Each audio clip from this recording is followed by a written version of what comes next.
ಸರಿಯಾದ ವಯಸ್ಸಲ್ಲಿ ಮದುವೆ ಆಗಿಲ್ಲ. ಇದೇ ಕಾರಣಕ್ಕೆ ಪದೇ ಪದೇ ಅವಮಾನ. ಹಾಗಾಗಿ ಜೀವನ ಸಾಕು ಅಂತ ತೀರ್ಮಾನ ಮಾಡ್ತಾಳೆ ಮಂಗಳ. ನಿದ್ದೆ ಮಾತ್ರೆಗಳನ್ನ ನುಂಗಿ ಸಾಯೋ ಪ್ರಯತ್ನ ಮಾಡ್ತಾಳೆ.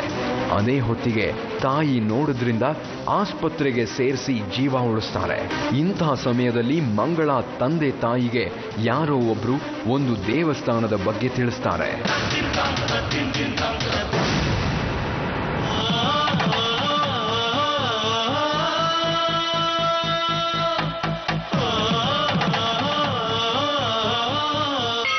ಮಾಡ್ಕೋಬೇಕು ಅಂತ ನಾವು ಇಷ್ಟನೇ ಹೊರಟೋಗ್ಬಿಟ್ಟಿತ್ತು ನನಗೆ. ಅಂದರೆ ಜನದ ಮಾತು ಕೇಳಿ ಕೇಳಿ ತುಂಬಾ ನಂಗೆ ನೋವು ಕೊಡ್ತಾ ಇದ್ರು.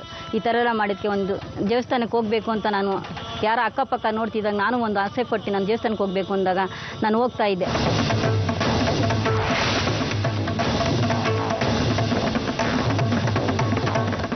ತುಂಬಾನೇ ಕಷ್ಟ ಅವಮಾನ ಎಲ್ಲ ಅನುಭವಿಸಿದ್ರೆ ಮೇಡಮ್. ಹ್ಞೂ ಸರ್. ಆಮೇಲೆ ಇದಕ್ಕೆ ಪರಿಹಾರ ಯಾವ ಥರ ಸಿಕ್ತು ಮೇಡಮ್? ಅಂದರೆ ಯಾವ ಜಾಗದಲ್ಲಿ? ನಾನು ಹೇಳೋದಕ್ಕಿಂತ ನೀವೇ ನೋಡಬೇಕು. ಎಲ್ಲಿದೆ ಮೇಡಮ್ ಆ ಜಾಗ? ನಾನೇ ಕರ್ಕೊಂಡು ಹೋಗ್ತೀನಿ, ಬನ್ನಿ. ನಡೀರಿ.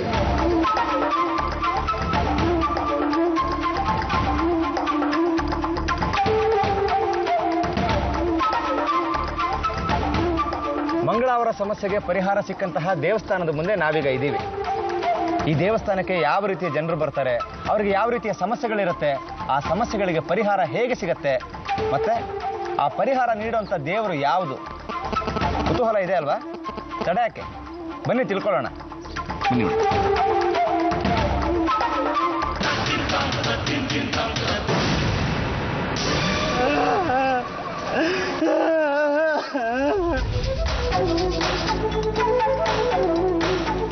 ದೇವರಿಂದ ನಂಬಿಕೆ ಹುಟ್ಟೋ ಅಥವಾ ನಂಬಿಕೆಯಿಂದ ದೇವರು ಹುಟ್ಟೋ ಅನ್ನೋ ವಿಚಾರದಲ್ಲಿ ಗೊಂದಲ ಇದ್ದಿದೆ.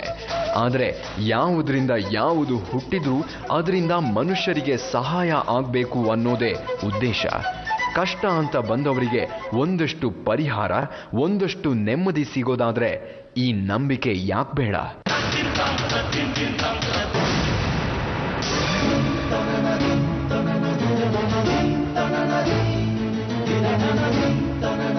ಕೇವಲ ಒಂದು ಬಿಂದಿಗೆ ನೀರಲ್ಲಿ ಮಿರಾಕಲ್ ನಡೆಯತ್ತಾ? ತಲೆ ಮೇಲೆ ನೀರು ಸುರಿಯೋದ್ರಿಂದ ಮಕ್ಕಳಾಗತ್ತಾ? ಮದುವೆ ಆಗತ್ತಾ?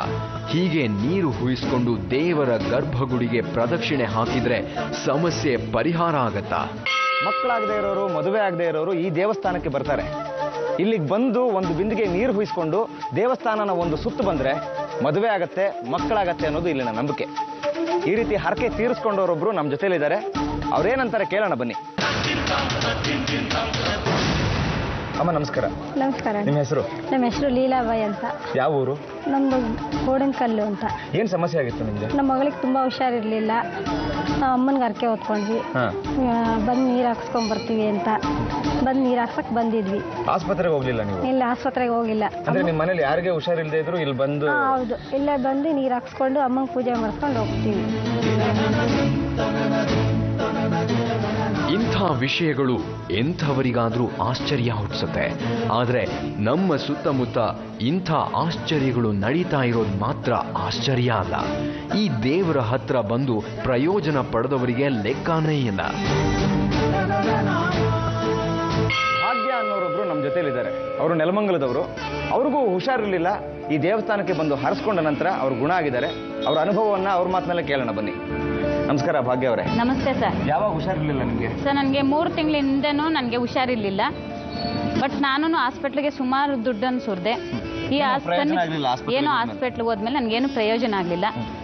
ಸರಿ ಅಂದ್ಬಿಟ್ಟು ನಮ್ಮೂರವರೇ ಒಬ್ಬರು ಇಲ್ಲಿಗೆ ಪ್ರಜ್ಞೆ ಎಲ್ಲ ತಪ್ಪಿ ಅವ್ರಿಗೆ ಜ್ಞಾನನೇ ಇರಲಿಲ್ಲ. ಅವರು ಇಲ್ಲಿ ಬಂದಮೇಲೆ ಅವರು ಸುಮಾರು ಗುಣ ಆಗಿದ್ರು. ನನಗೂ ಸಹ ಅವ್ರು ಹೇಳಿದ್ರು. ನಾನು ಈ ಸನ್ನಿಧಿಗೆ ಬಂದಮೇಲೆ ತಾಯಿ ನಮ್ಮಮ್ಮನ್ನ ಒಂದು ಹೂವು ಕೇಳಿದೆ. ಹೂವು ಒಂದು ಬಲಗಡೆ ಕಡೆಯಿಂದ ಆಯಿತು. ಆ ಬಲಗಡೆ ಹೂವು ಆದಮೇಲೆ ನಾನು ಮನೆಗೆ ಹೋಗಿ ಆ ದೇವ್ರನಲ್ಲಿ ಪ್ರಾರ್ಥನೆ ಮಾಡ್ಕೊಂಡು ಮಲಗಿದೆ. ಯಾವುದೇ ಥರ ಕಾಲು ಕೈ ಊತನೇ ಆಗಲಿ, ಒಂದು ಸುಸ್ತೆ ಆಗಲಿ, ಸಂಕಟನೇ ಆಗಲಿ ಯಾವುದೂ ಇಲ್ಲ. ಈ ಸನ್ನಿಧಿಗೆ ಬಂದು ಹೋದ್ಮೇಲಿಂದ ಐನೋರ್ಗಳು ಹೇಳಿದ್ರು, 3 ಸರಿ ಬಂದುಬಿಟ್ಟು ಅಮಾವಾಸ್ಯೆ ಹುಣ್ಣಿಮೆಯಲ್ಲಿ ಬಂದುಬಿಟ್ಟು ನೀರು ಹಾಕ್ಸ್ಕೊಂಡು ಹೋಗಮ್ಮ ಅಂತ ಹೇಳಿದ್ರು. ಏನು ಅಮಾವಾಸ್ಯೆ ಹುಣ್ಣಿಮೆ ಬರುತ್ತೆ, ಇದು 3 ಅಮಾವಾಸ್ಯೆಯಲ್ಲೂ ಬಂದಿದ್ದೀನಿ.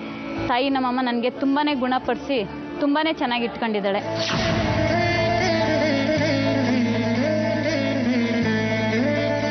ಇಲ್ಲೊಂದು ಕಲ್ಯಾಣಿ ಇದೆ. ಮದುವೆ ಆಗ್ಬೇಕು ಅನ್ನೋ ಆಸೆ ಹೊತ್ತು ಬಂದ ಹೆಣ್ಮಕ್ಳು ಇಲ್ಲಿಂದ ಒಂದು ಬಿಂದಿಗೆ ನೀರನ್ನ ತುಂಬಿಸ್ಕೋತಾರೆ. ಈ ನೀರನ್ನ ದೇವಸ್ಥಾನದ ಒಳಗೆ ತಂದು ದೇವರ ಮುಂದೆ ಇಡ್ತಾರೆ. ಅದಕ್ಕೆ ಅರ್ಚಕರು ಪದ್ಧತಿಯ ಪ್ರಕಾರ ಪೂಜೆ ಮಾಡ್ತಾರೆ. ಮಂಗಳ ಬಂದಿದ್ದು ಇದೇ ಕ್ಷೇತ್ರಕ್ಕೆ.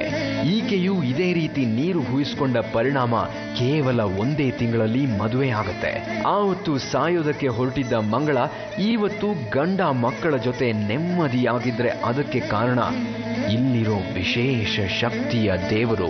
ಯಾರು ಆ ದೇವರು? ಈ ಶಕ್ತಿಯ ಹಿನ್ನೆಲೆ ಏನು? ಈ ದೇವರು ಇರೋದಾದ್ರೂ ಎಲ್ಲಿ?